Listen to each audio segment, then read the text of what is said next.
C'est difficile de parler après Siamo Chedi et toute cette épopée et cette aventure. Donc je vais aller un peu rapidement pour vous présenter un petit peu la situation actuelle en fait, de l'Institut. J'espère peut-être répondre à vos questions et quelques perspectives.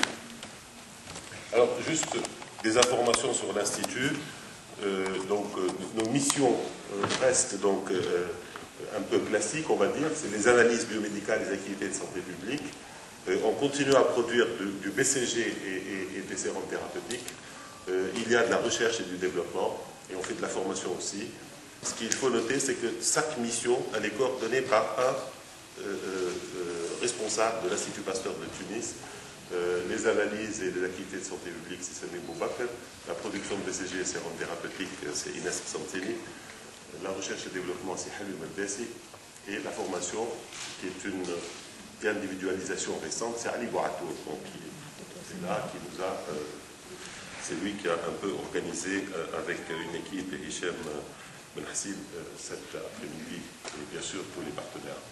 Alors on a un conseil d'administration qui comprend 16 membres, au niveau des conseils, des instances. On a un conseil scientifique qui comprend le directeur général plus 8 membres élus de l'Institut Pasteur.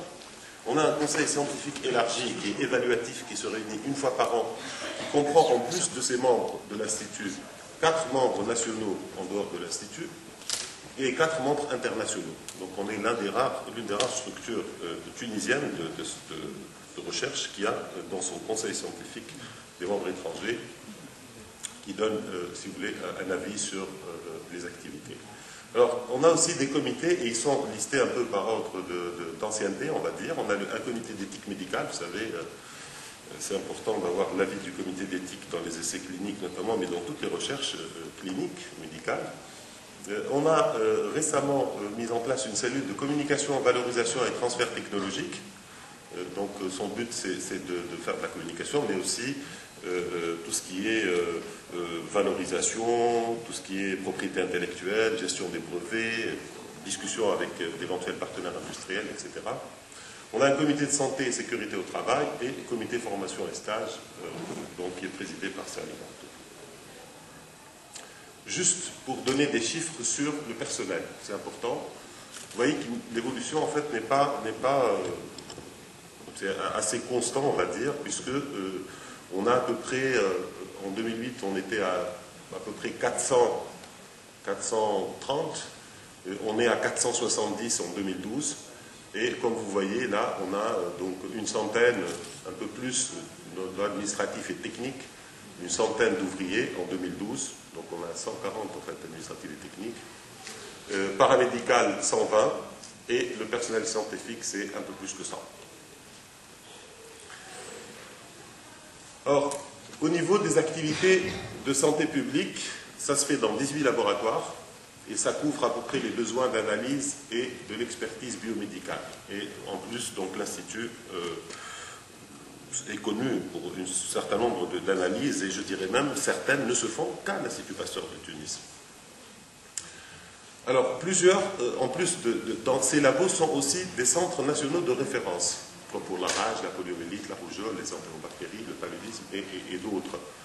La rage, par exemple, actuellement, alors qu'avant il y avait un laboratoire au ministère de l'Agriculture et un autre à l'Institut Pasteur de Tunis, maintenant il y a un seul laboratoire donc, qui est chargé de la rage animale, humaine, etc., qui existe à l'Institut Pasteur de Tunis. Alors, en plus de ça, donc, il y a des centres qui sont des centres de référence internationaux pour la région de l'Organisation mondiale de la santé qui dépend de notre région, c'est la région EMRO, la Méditerranée orientale, et ça c'est la poliomyélite, la rougeole, l'infection par le virus Human Papillomavirus, l'HPV. On est aussi centre collaborateur de l'OMS, donc pour la recherche et la formation sur les leishmanioses, il y en a 4 dans le monde. Et à ce titre, on participe dans les conseils, on participe dans les expertises et les recommandations par rapport aux prises en charge, par rapport aussi à la formation dans le domaine du diagnostic et d'autres. Alors, on est aussi centre de vaccination depuis le départ, je pense, pour la rage à l'époque, mais là, c'est pour les voyageurs, on est centre OMS, c'est pour ça. et aussi la vaccination et le traitement antirabique, qui est une activité gratuite. Donc c'est l'Institut qui l'a fait gratuitement. Le vaccin est acheté par, si vous voulez, le ministère de la Santé. À l'époque, il était produit à l'Institut Pasteur de Tunis. Le sérum est produit à l'Institut Pasteur de Tunis, et c'est une activité qui est gratuite. Alors, à ce titre, si vous voulez, au niveau de ces activités-là, donc l'Institut Pasteur joue le rôle, si vous voulez, de conseil, le rôle d'expert. Il y a beaucoup de scientifiques qui participent au niveau des différents ministères, et notamment le ministère de la Santé, dans les différents comités pour différentes pathologies, et ils se positionnent assez bien donc, au niveau de la santé en Tunisie, notamment dans les conseils et pour les prises de décision. À titre d'exemple, quand il y a eu la grippe H1N1, donc c'est le laboratoire en fait de Amin Slim à Charles-Nicolle, qui est le centre de référence pour la grippe, qui a fait donc les tests de référence, etc. Mais à un certain moment, il a fallu mettre en place un laboratoire à l'aéroport pour les gens qui arrivaient avec des risques d'infection par le virus H1N1. C'était l'Institut Pasteur donc, qui a été sollicité, qui a mis en place à l'aéroport un laboratoire. Quand il a des cas de rage, c'est l'Institut Pasteur qui descend et qui fait son enquête et qui recommande après les latitudes à prendre par rapport à ces fléaux. Actuellement, il y a eu, vous avez peut-être au courant de cette histoire de recrudescence d'hépatite C en Tunisie, dans une région, je n'oublie exactement où maintenant, et c'est l'Institut Pasteur qui, avec la direction des soins de santé de base, qui sont en train de faire toutes les investigations pour vérifier toutes ces informations, et ils sont déjà assez avancés par rapport à ça. Voilà, donc je passe à une autre mission, c'est l'activité de production. Alors vous savez, donc comme l'a dit Cheikh Morchali tout à l'heure, l'Institut Pasteur produisait beaucoup de vaccins. D'ailleurs, de vaccins à usage humain, mais aussi vétérinaires. Alors, l'évolution a fait que, à la fois, d'abord, il y a des maladies qui n'existent, enfin, pour lesquelles on n'a plus besoin de vaccins, parce qu'elles n'existent plus. Hein. La variole a disparu. Il y a d'autres maladies pour lesquelles il n'est plus recommandé de vacciner. Donc, ces vaccins, automatiquement, ont été arrêtés. Il y a d'autres qui sont encore recommandés, mais qui ne sont plus produits à l'Institut Pasteur de Tunis, parce qu'il a fallu faire des choix, vu l'évolution, ce qu'on appelle des normes de bonnes pratiques de fabrication. Il fallait faire des transformations, reconstruire des choses, et le choix a été fait pour maintenir des vaccins qu'on a estimés stratégiques, qui sont le BCG, deux formes de BCG, un BCG intradermique pour la vaccination contre la tuberculose, et le BCG qui est utilisé pour l'immunothérapie contre les tumeurs de la vessie. Et on a gardé aussi la production de 4 sérums thérapeutiques, l'antiscorpionique, l'antivipéra et le sérum céramique. Alors, l'activité de formation, c'est une tradition et on continue à la maintenir et la renforcer à l'Institut Pasteur de Tunis. Tout à l'heure, Sermon nous a parlé du cours d'immunologie. Il y a maintenant, je dirais peut-être 10-15 cours par an qui sont organisés à l'Institut Pasteur de Tunis. Mais au-delà des cours, je vais commencer donc par le fait que l'Institut Pasteur est déjà affilié à l'Université Tunis-Limanal depuis fin des années 90, je crois. Et à ce titre, donc, on contribue dans la réflexion, on va dire, au niveau de l'enseignement supérieur. Dans notre staff, il y a des enseignants qui enseignent à la fac de médecine, fac des sciences, fac de pharmacie, etc. Déjà, ce qu'on appelle notamment les hôpitaux universitaires. Mais au-delà de cette implication, au niveau de l'Institut Pasteur, nous organisons sur place une série de cours, de théoriques et pratiques dans les différents domaines de la biologie, la bioinformatique, la microbiologie, les nouvelles technologies. Et comme j'ai dit, à peu près, il y a 10, 15 cours. Bon, j'ai pas prévu de mettre des diapos pour les statistiques, mais pas mal de cours sont organisés. En général, c'est des cours internationaux. Ils sont financés par des bailleurs de fonds, soit la Commission européenne, soit à travers des projets, soit récemment, depuis quelques années, on a fait une sorte de triangulation entre l'Institut Pasteur, l'Agence japonaise de coopération internationale, pour faire des cours qui sont destinés à l'Afrique subsaharienne, avec des chercheurs de l'Institut Pasteur, mais aussi des enseignants qui viendraient d'autres pays. Et on compte, si vous voulez, renforcer, parce qu'il s'agit d'abord d'un service, c'est notre devoir, et c'est le rôle de l'Institut aussi de communiquer et de transmettre le savoir à travers ce type de cours, mais aussi, si vous voulez, c'est des opportunités qui permettent d'en mettre ensemble des scientifiques de différents pays, et c'est des opportunités de montage de projets et de promotion, de valorisation et de visibilité de l'institution. Alors en plus de ça, je vais donner les chiffres après pour les directions de la recherche doctorale qui se fait à l'Institut Pasteur de Tunis. Quelques chiffres. Depuis 1995, il y a 850 diplômes universitaires soutenus à l'Institut Pasteur de Tunis. Je vais passer assez rapidement. Rien que les 2 dernières années, il y a à peu près 300. Donc, et là, vous voyez un petit peu les différentes choses soutenues à l'Institut Pasteur. Vous avez des thèses, 22 thèses en sciences biologiques en 2012, 18 en 2011, les masters, les PFE, les ingénieurs, les thèses en médecine, les thèses en médecine vétérinaire, en pharmacie, avec un total. Donc en 2012, on a eu 151 et en 2011, 144 thèses et différents diplômes soutenus à l'Institut. Le nombre d'étudiants actuellement à l'Institut Pasteur de Tunis, tout à l'heure, j'ai parlé du nombre du personnel qui ne comprennent pas les étudiants, on est autour de 470. Avec 233 étudiants, on est à peu près 700 personnes. En tout, quand on compte les 233 étudiants, dont 154 en 2012 en train de préparer leur thèse de doctorat en sciences biologiques, 57 en master, PFE ingénieur 12, thèse en médecine 7, médecine vétérinaire. Il y a 0 parce qu'en fait, j'ai regardé ça, en fait, il y a eu 7 qui ont soutenu récemment, et donc il n'y a plus ceux qui sont inscrits pour le moment, enfin, thèse en pharmacie. Voilà, donc ça c'est la répartition. Alors maintenant, je passe à un autre secteur qui est la recherche-développement.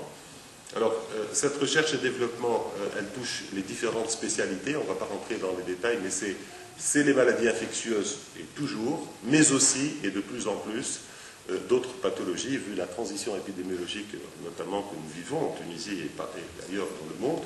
Alors, il y a une grande tradition dans l'étude des venins, mais surtout des biomolécules thérapeutiques, avec des aspects de biochimie, immunologie et vraiment de nouvelles drogues. Il y a les aspects déficits immunitaires congénitaux pour lesquels on est reconnu, notamment au niveau diagnostic. On a des patients qui viennent de Libye, qui viennent d'Algérie pour faire le diagnostic à l'Institut Pasteur de Tunis. Des maladies dysimmunitaires, l'hématologie moléculaire aussi, qui se développe de plus en plus maintenant avec les nouveaux outils, notamment de biologie moléculaire. La susceptibilité génétique aux maladies métaboliques infectieuses et aussi de plus en plus maintenant des aspects par rapport au cancer. Des développements biotechnologiques et bioprocesseurs. Il y a la bioinformatique, biostatistique et modélisation mathématique, de l'entomologie et les maladies vectorielles, avec même des élevages. On a des élevages de phlébotomes, entre autres, à la Soukra, qui sont utiles pour les xénodiagnostics, mais aussi pour certaines recherches sur la salive et un certain nombre de choses. Et de l'épidémiologie clinique et contrôle, incluant les essais thérapeutiques. Donc on est fiers aussi d'avoir contribué, d'avoir été les principaux contributeurs d'un récent essai sur une pommade pour le traitement de la leishmaniose cutanée en Tunisie et qui a été publié il y a quelques mois dans le New England Journal of Medicine. Alors, les financements de cette recherche, elle se fait par le financement national et à l'Institut Pasteur. Comme vous savez, en Tunisie, le financement de la recherche, c'est la labellisation des équipes en laboratoire ou unité, ou consortium. Et l'Institut Pasteur de Tunis, notamment après le contrat-programme de 2012-2016, on a accepté un contrat dans lequel il y a 9 laboratoires de recherche. Les 9 laboratoires de recherche en santé constituent à peu près 30% de l'ensemble des laboratoires de recherche en santé dans toute la Tunisie, sur l'Institut Pasteur. Et ça, donc, avec la nouvelle loi, c'est des financements quand même significatifs. C'est une moyenne à peu près de 200 000 dinars par an par laboratoire. Mais à côté de ça, il y a donc les équipes de l'Institut Pasteur participent aux appels d'offres internationaux et contribuent donc dans des différents projets financés par la Commission européenne dans les différents programmes cadres, l'Organisation mondiale de la santé, les instituts nationaux de santé américains. Mais je crois les rares, les seuls, je dirais, en Afrique du Nord à bénéficier de ce type de financement. L'Institut Walter Reed, l'Agence de l'énergie atomique, le Wellcome Trust, le réseau des instituts Pasteur, etc. Alors, PCI, c'est un nouveau programme, c'est ce qu'on appelle les projets collaboratifs internes. C'est un programme qui est interne à l'Institut Pasteur. Donc on a fait, c'est de la 2e année, on est en 2e année de ce programme. On a dégagé, si vous voulez, un peu de finances qui nous a permis de faire des appels d'offres, des appels à projets. Et en fait, c'est assez particulier parce que ce programme-là, il nécessite d'abord qu'il y ait une collaboration entre au moins 2 équipes de l'Institut Pasteur, parce qu'on a remarqué que parfois les gens collaborent avec des équipes étrangères, mais pas assez en interne. Et la deuxième, c'est qu'il faut que le principal investigateur ait moins de 40 ans. Donc jeune chercheur, pour le pousser à rédiger des projets, à être évalué, à se conformer, à manager et gérer administrativement et scientifiquement les projets.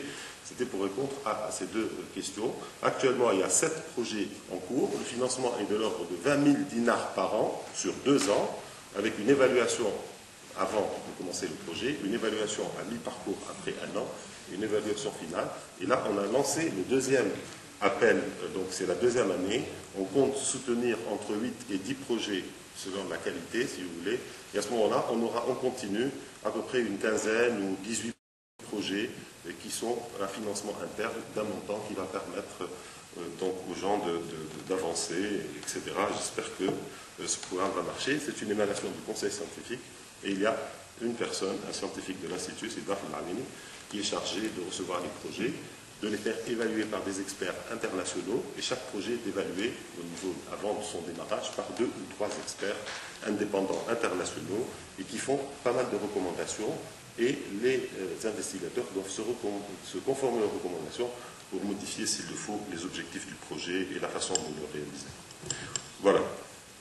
Alors, là, ce sont les bailleurs de fonds internationaux qui financent notre recherche. Donc, comme vous voyez, il y a l'ANR, l'Agence nationale de recherche. En fait, c'est une agence qui finance la recherche en France. Exceptionnellement, quand un partenaire étranger est indispensable ou peut jouer un rôle important, il peut être éligible pour le financement. Et il y a 1 ou 2 projets comme ça. Il y a des projets qui sont financés par des boîtes pharmaceutiques dans le cadre de développement de brevets. Il y a des projets en rouge, c'est les gros bailleurs de fonds. La Commission européenne, juste pour que vous ayez une idée, il y a à peu près actuellement 8 projets en cours dans le domaine de la santé qui sont financés par la Commission européenne. Sur les 8, il y a 6 qui sont gérés à l'Institut Pasteur de Tunis, son partenaire tunisien. Et dont certains aussi, le coordinateur de l'ensemble du projet et de l'Institut Pasteur, ce qui n'est pas très fréquent en général, c'est souvent les partenaires européens qui coordonnent les projets. Alors, il y a le réseau des Instituts Pasteur, il y a l'Institut national de santé américain, comme je vous l'avais dit, et Wellcome Trust, l'Organisation mondiale de la santé, bien entendu. Alors, ces projets, et on a fait une petite étude grâce donc, à Hichem, donc, qui s'est basée sur tous les projets avec les partenaires, et il y a à peu près actuellement 17 bailleurs de fonds qui financent 81 projets, on va dire, financés en dehors des laboratoires de recherche qui sont financés par le ministère de l'Enseignement supérieur et de la recherche scientifique. Ces 81 projets se font avec 75 institutions partenaires dans 28 pays. Et vous voyez donc l'Institut avec beaucoup de projets en Europe, en Afrique, mais aussi en Inde, aux États-Unis, en Amérique latine. Voilà. Alors, bien sûr, ces projets aboutissent, la recherche en général, à des publications. Et ici, vous avez une évolution des publications de l'Institut Pasteur par an, en bleu.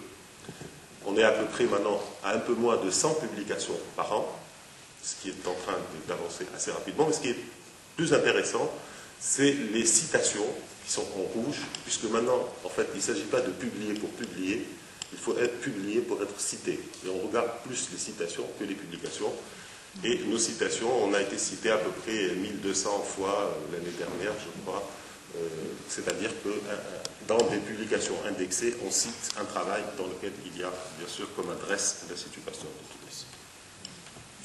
Il y a aussi des brevets d'invention, et donc on a appris un petit peu, je veux dire, au départ, de façon un peu artisanale, entre guillemets, à essayer de les gérer. On s'est fait aider par l'Institut Pasteur à Paris, et actuellement, on a une cellule donc, qui comprend des personnes qui regardent un petit peu les aspects brevets, valorisation, comment breveter, comment passer par les phases nationales, etc.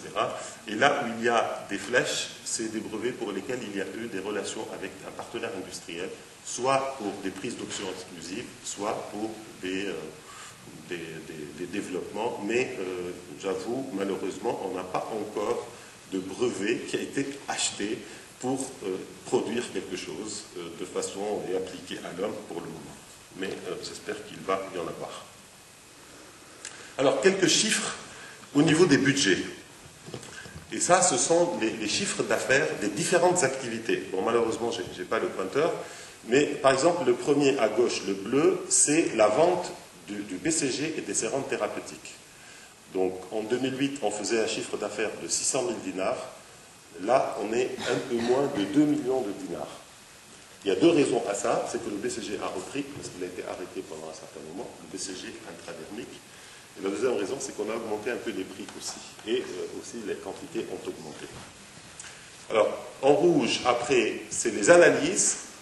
Et là aussi, surtout les 2 dernières années, il y a des augmentations. Et en 2012, on a fait un chiffre de 3 milliards 600 ou 700 pour les analyses. En vert, c'est tout ce qui est vaccination. Donc, c'est les chiffres d'affaires du service vaccination. Et de l'autre côté, les projets de recherche. Là, vous avez les rentrées d'argent et les versements qui sont dans le cadre des projets.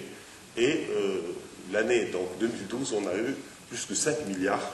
Donc ça, c'est à la fois les financements pour la recherche à travers les laboratoires de recherche, si vous voulez, le financement national, mais aussi tous les bailleurs de fonds internationaux qui financent la recherche. Ce qui donne un budget global de l'institution qui est passé du simple au double entre 2008 et 2012.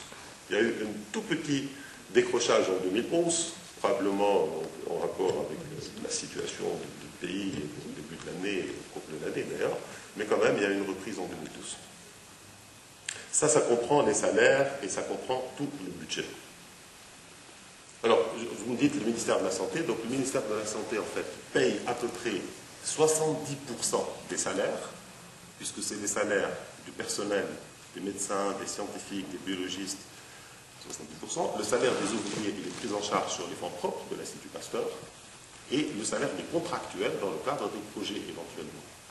Et le reste, c'est des fonds propres. Donc, c'est les ventes de sérum, c'est les projets de recherche, c'est les diagnostics, etc. Et donc, voilà. Mais j'avoue aussi que le ministère de la Santé nous accorde, il ne le faisait pas avant, maintenant on nous accorde des lignes budgétaires pour les gros équipements de l'ordre de 600 ou 800 000 dinars par an à peu près les 2 ou 3 dernières années. Alors cet institut donc, appartient au réseau des instituts Pasteur. Et le réseau des instituts Pasteur s'est développé petit à petit, mais il continue à se développer puisqu'il y a la création l'année dernière d'un institut Pasteur au Laos. Il y a des instituts Pasteur qui sont récents à Hong Kong, à Shanghai, au Guatemala, pardon, pas au Guatemala, à Montevideo. Et en fait, ce réseau partage un certain nombre de choses. C'est une communauté de scientifiques, il y a un conseil des directeurs où siègent l'ensemble des directeurs du réseau. Il y a un bureau exécutif qui comprend des représentants de différentes régions. Et il y a une division internationale qui intègre, à l'Institut Pasteur à Paris, qui intègre ce qu'on appelle le secrétariat général auprès du réseau. Et surtout, il y a des instruments que l'Institut Pasteur de Tunis utilise et l'un des utilisateurs, si vous voulez, en termes quand on fait les statistiques. Il y a des financements de type pour la recherche qui sont financés et pour lesquels sont éligibles les instituts Pasteur du réseau. Comme ce qu'on appelle les ACIP, ce sont les actions concertées interpasteurielles. C'est des projets qui sont évalués. Les PTR, ce sont des programmes transversaux de recherche. Là aussi, c'est un autre mécanisme, c'est plus significatif comme financement. Il y a tout ce qui est stage, manifestations scientifiques, réunions régionales qui sont financées par le réseau. Alors on dit que le réseau, ce n'est pas Paris qui donne l'argent, non. C'est les instituts Pasteur qui participent, chacun en fonction de son budget. À un certain moment, c'était 0,2% du budget. Et actuellement, c'est 6 000 € par institut. Ceux qui peuvent donner plus donnent.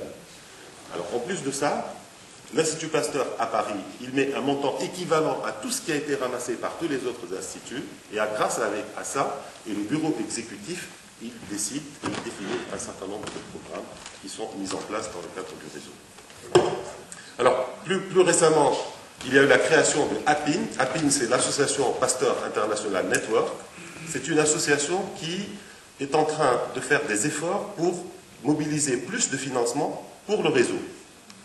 Donc, il y a des membres de cette association, et on a un président d'honneur qui est Françoise Barré-Sine aussi, donc prix Nobel de médecine, et qui on est en train de travailler dans MAPIN pour obtenir des financements pour justement promouvoir et mettre en place des grands programmes transversaux, notamment de veille, notamment pour le diagnostic de l'émergence, pour les réponses rapides quand vous parlez des nouveaux virus et il y en a tous les 6 mois à peu près un nouveau virus, une nouvelle maladie qui se déclenche dans le monde, vu que les instituts Pasteur sont répartis un peu partout dans le monde, ça leur donne l'opportunité de mettre en place des systèmes de veille justement pour lutter contre l'émergence et les nouvelles maladies.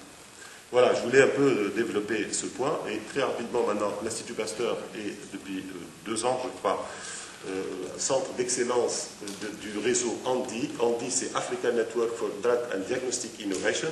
C'est une initiative de l'Union africaine, de l'OMS, du TDR, et son but, si vous voulez, c'est il est là, le but, c'est promouvoir l'innovation en Afrique pour répondre aux besoins de santé publique grâce à l'utilisation des connaissances locales, les réseaux de recherche et par le renforcement des capacités.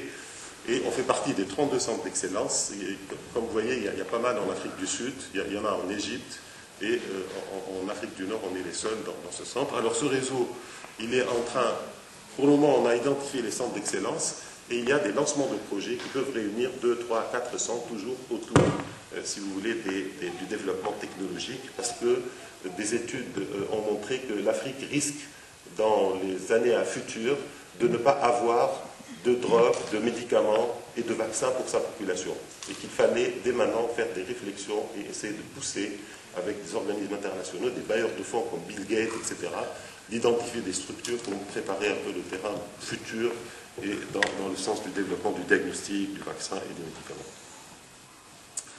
Voilà, quelques orientations maintenant. Bien sûr, il faut continuer, je pense, dans les maladies infectieuses, en utilisant les nouvelles approches, les pathogénomiques, les interactions pathogènes. L'émergence est quelque chose de très important, mais aussi, et là aussi, en Tunisie, il y a une transition épidémiologique.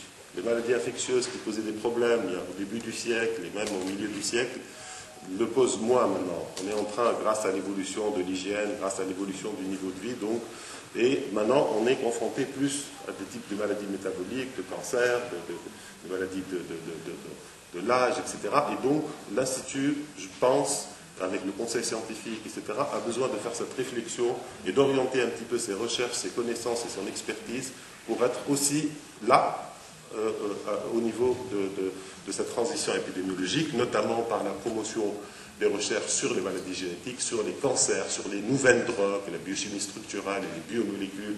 Notamment, il y a pas mal de projets à l'Institut Pasteur. Les biotechnologies aussi, c'est un secteur qui est important. On dit que demain, si un pays ne maîtrise pas les biotechnologies, notamment en santé, il ne peut pas espérer devenir parmi les pays développés. Au-delà, si vous voulez, des aspects économiques, au-delà des choses, c'est quelque chose, c'est un constat très important. Et malheureusement, je dis, on n'a pas encore, si vous voulez, pris conscience de l'importance des biotechnologies dans le pays. Il y a la technopole à Sidi Tabet qui est dédiée aux biotechnologies et santé, mais il manque, si vous voulez, une vraie volonté qui est affirmée au plus haut niveau pour promouvoir les biotechnologies, pour que les médicaments de demain. Aujourd'hui, les médicaments, c'est 80%, on va dire, classiques, et 20% issus des biotechnologies, c'est-à-dire des bios, comme les vaccins, comme les grosses molécules, les anticorps, etc. Demain, dans 10-15 ans, ça va s'inverser. 80%, ce sera des médicaments issus des biotechnologies. Si on ne les maîtrise pas aujourd'hui, si on ne développe pas, si on ne se prépare pas, on risque d'abord de dépendre beaucoup de l'extérieur pour nos médicaments, mais aussi on risque de rater des occasions de développement socio-économique du pays.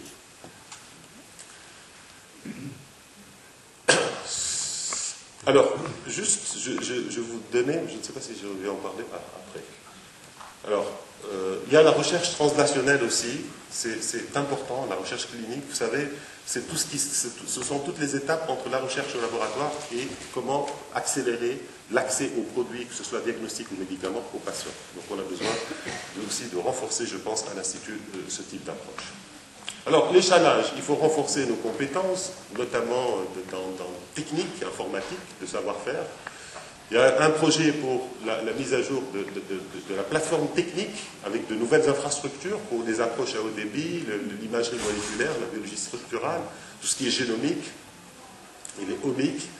De promouvoir des projets avec d'éventuelles applications industrielles. Ça, on est conscient, vous savez, on fait de la recherche, c'est vrai que c'est bien de faire de la recherche pour améliorer la santé des populations, mais quand on le veut, et quand on le souhaite, et quand c'est faisable, on peut faire aussi de la recherche pour le développement économique et social, c'est-à-dire les spin-offs, le développement de boîtes, etc. Et il y a un petit projet, enfin, un projet vraiment, j'espère qu'on puisse l'aboutir, c'est le vaccin antirabique. Je vais vous donner un peu quelques informations. C'est si vous voulez, une technologie développée à l'Institut Pasteur en termes de production de ce vaccin, sur des micro-supports, des microbilles en culture cellulaire, en bioréacteurs. Et ça intéresse le monde industriel parce que ça réduit le coût et ça permet d'avoir des rendements plus importants. Il y a un institut français, on peut le dire, parce que déjà c'est l'Institut Nerieux qui est intéressé, donc qui est partenaire. Et comme on voulait mettre en place quelque chose en Tunisie, on a sollicité les industriels tunisiens. Il y a 5 producteurs de médicaments en Tunisie qui ont formé un consortium. Donc il y a un consortium de 5 industriels tunisiens. Il y a l'Institut Nerieux, l'Institut Pasteur qui détient la technologie et qui a développé ces choses, c'est l'équipe de Hel Khaled que je remercie au passage là. Et avec ça, donc, on est en train de faire actuellement le business plan avec une boîte, donc un expert dans les domaines pour voir la faisabilité des choses, voir la viabilité économique de ce projet. Et ça semble être bon, donc très rapidement, dans quelques mois, il va y avoir la création d'une société avec tous ses partenaires et l'Institut Pasteur aura eu, si vous voulez, un apport par rapport à la technologie qu'il a apportée. Et c'est un projet qui va être, je l'espère, implanté en Tunisie pour la production de ce vaccin et peut-être après d'autres produits et on espère que ça puisse marcher. Voilà, donc je vais m'arrêter là. Et déjà, j'ai pris beaucoup de temps, je pense. Donc il n'y aura peut-être pas de questions. Et merci pour votre attention.